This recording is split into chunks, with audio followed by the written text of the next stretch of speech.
You are the face of absolute goodness in the 20th century. For billions of people, your name is synonymous with charity, and your image, stooped in that white sari with blue stripes, is proof that God has not abandoned humanity. You win the Nobel Peace Prize. You are canonized as a saint by the Catholic Church. Kings, presidents, and dictators bow before your small stature. But there is another story, one that whispers in the halls of your hospices and screams on the pages of your secret diaries. To some, you are an angel of mercy who rescues the unwanted from the gutter. To others, you are a religious fundamentalist who fetishizes poverty and believes that the pain of the poor is a gift from God, not something to be cured. You dedicated your life to the poor, but did you truly help end poverty? Or did you just make it more aesthetically acceptable? The answer depends on where you look, at the medals on your chest, or at the reused needles in your clinics. You are in Oslo. It is December 10th, 1979. The cold Norwegian air violently contrasts with the suffocating, humid heat of Calcutta, which has penetrated your bones for decades. You step onto the stage, tiny, fragile, a figure who seems almost certain to break under the weight of the global spotlight. The whole world holds its breath. Before an audience of dignitaries dressed in tuxedos and silk gowns, you, in your worn sandals, refuse the ceremonial banquet. You request that the money for the dinner, about $190,000, be donated to the poor. The applause is deafening. It is the moment of ultimate consecration.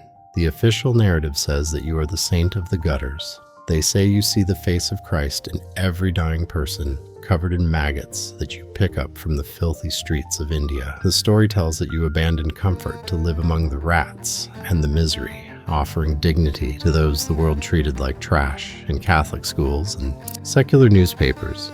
Your biography is taught as the gold standard of human altruism. You are not just a nun, you are a global brand of compassion. When someone wants to describe an excessively good person, they use your name. The scent of incense and polished wood in the Nobel Hall masks the odor of death that you carry in your olfactory memory every day. People weep when they hear you speak about love, about how one must love until it hurts. They see in you the grandmother everyone wishes they had, the mother who never abandons them. The myth is solid as marble. You built a religious order that spans over 120 countries. You are untouchable. Criticizing you is considered, at this moment, a moral heresy, not just a religious one. You look at the crowd and speak of peace, of abortion, of family. They absorb every word.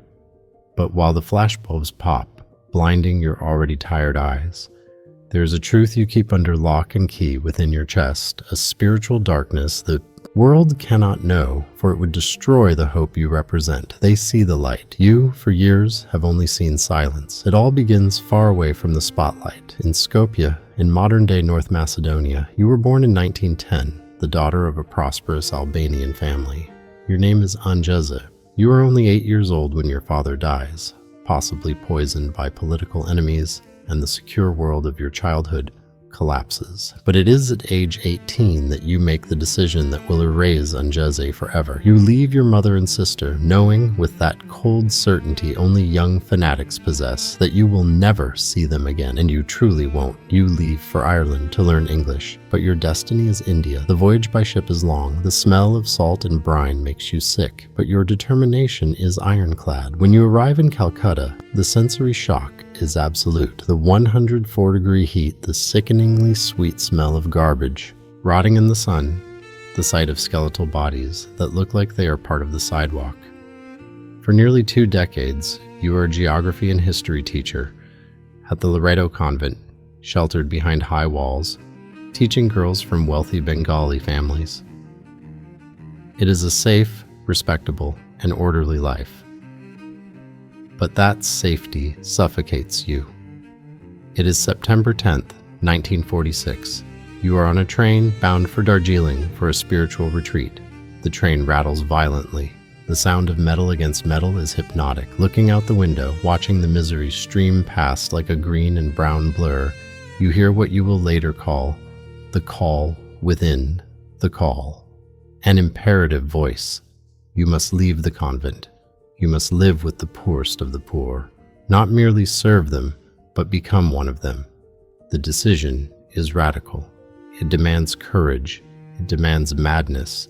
You trade the European habit for the cheap cotton sari, the uniform of the street sweepers. You plunge into the Motijil slum. In the beginning, you have nothing. You beg for food.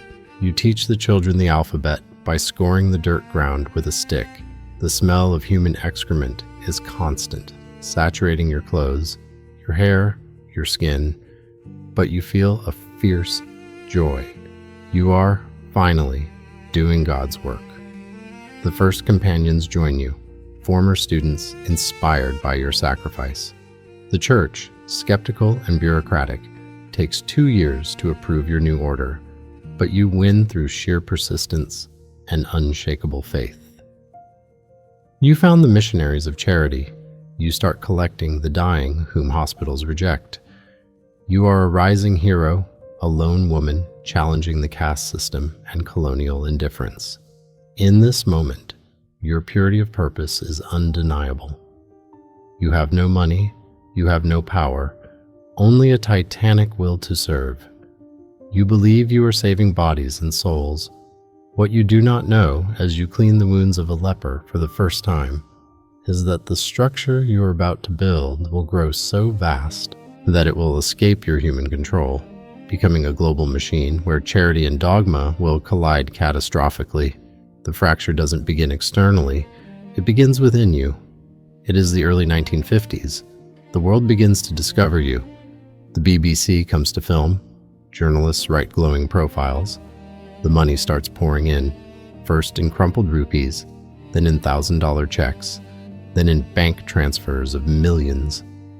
But while your external fame explodes like a supernova, your inner life is in total collapse. You write desperate letters to your confessors, letters you beg them to burn, but which they, disobeying your explicit wish, preserve. In my soul, I feel only that terrible pain of loss, you write, hand trembling, in the light of a candle or dim lamp, of God not wanting me, of God not being God, of God not truly existing. The irony is brutal. The world venerates you as the intimate friend of Jesus, the woman who speaks with the divine daily. But you feel empty. You smile for the cameras, touch the hands of the sick, bless the children, but inside, the sky is empty. It is a metallic silence, cold and echoing. This spiritual disconnection begins to reflect in how you manage your organization. The order grows exponentially. Now you have houses in New York, Rome, London, Venezuela. You are no longer just a nun in the favela. You are the CEO of a multinational corporation of faith, and here, rigidity begins to outweigh practical compassion. You insist on absolute poverty for your nuns, even when it makes no logistical sense. They cannot have washing machines. They must wash sheets soiled with blood and feces by hand, wasting hours they could use tending to patients. You refuse comfortable mattresses. You prohibit strong pain medication. Your theology hardens. You start believing that suffering is not an evil to be eradicated, but a mystical opportunity. There is something beautiful in seeing the poor accept their fate, suffering like the Passion of Christ, you tell a journalist, with a serene smile that chills the blood of anyone with medical training. The world gains much from their suffering. That sentence is not a slip-up. It is your manifesto. The rift widens. You love the poor, but you seem to love their poverty even more. You begin to prioritize the salvation of the soul over the curing of the body, and this choice will have terrible consequences for those lying on the canvas cots in your homes. You believe you are giving them a passport to heaven, but many observers begin to wonder if you are not merely prolonging their hell on earth. Now you walk through the halls of the home for the dying, Kalighat. The light is dim, the air is heavy and damp. Dozens of men and women are lying side by side on low cots. The silence is broken only by dry coughs and muffled groans. Here, your philosophy is put into practice with military strictness. Volunteers come from all over the world, Western doctors and nurses, expecting to find a charity hospital. What they find leaves them horrified. You prohibit the use of basic diagnostic equipment. There are no X-ray machines, no blood tests. Needles are washed in lukewarm tap water and reused repeatedly until they become blunt, puncturing the skin with difficulty and pain. Patients with highly contagious tuberculosis lie inches away from patients suffering from malnutrition. When a medical volunteer suggests that separating patients would save lives, or that boiling the needles would prevent cross-contamination, the answer is always the same. We are not social workers. We are women of faith. Efficiency is viewed as a lack of faith. Divine providence must provide, not human science. But the controversies do not stop with hygiene. You become a political figure, though you deny it. You travel to Haiti and receive the Legion of Honor from Jean-Claude Duvalier, Baby Doc, a brutal dictator who murders and tortures his own people. You tell the world that he loves the poor, and that the poor love him. You lay wreaths on the tomb of the communist dictator Enver Hoxha in your ancestral homeland. You accept donations of millions of dollars from Charles Keating, an American financial criminal who stole the life savings of thousands of small investors. When he is arrested, you write to the judge asking for clemency, claiming ignorance of his crimes, but you never return the stolen money he gave you. While your foundations accumulate hundreds of millions of dollars in banks in the Vatican and around the world, money enough to build state-of-the-art hospitals in Kolkata with real doctors and modern medicine, your homes continue operating under medieval conditions. You open hundreds of convents, but you don't build a single teaching hospital. The question that begins to arise in the most critical minds is inevitable. Where does the money go? It serves to expand Catholicism, to open new missions, to convert souls, but not to alleviate physical pain using available technology. You devoutly believe you are right. In your mind, the clandestine baptism of a dying Hindu or Muslim, performed with a damp cloth on the forehead while pretending to cool them, is worth more than all the antibiotics in the world. You are saving the eternal. The temporal is irrelevant. Imagine a 15-year-old boy. He has a simple abdominal pain, curable with routine surgery and antibiotics. In your homes, he receives an aspirin and a prayer. He dies of an infection that turns into sepsis, screaming in pain on a canvas cot.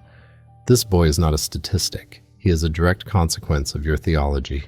Volunteers report seeing terminal cancer patients receiving only paracetamol, crying in agony, while you run your hand across their foreheads and say, "You are suffering like Christ on the cross. Jesus must be kissing you." One patient, in a moment of sharp lucidity, replies, "Then tell him to stop kissing me. The victims of your approach are not only the dead, but the living who suffered unnecessarily." Doctors who visited your facilities described the conditions as houses of death. They saw people who could have been saved if they had been taken to a real hospital 3 miles away. But your drivers and sisters don't take them. The order is to keep the poor there so they can die beautifully, with dignity, with God. The dignity you offer is spiritual, but the physical indignity is atrocious.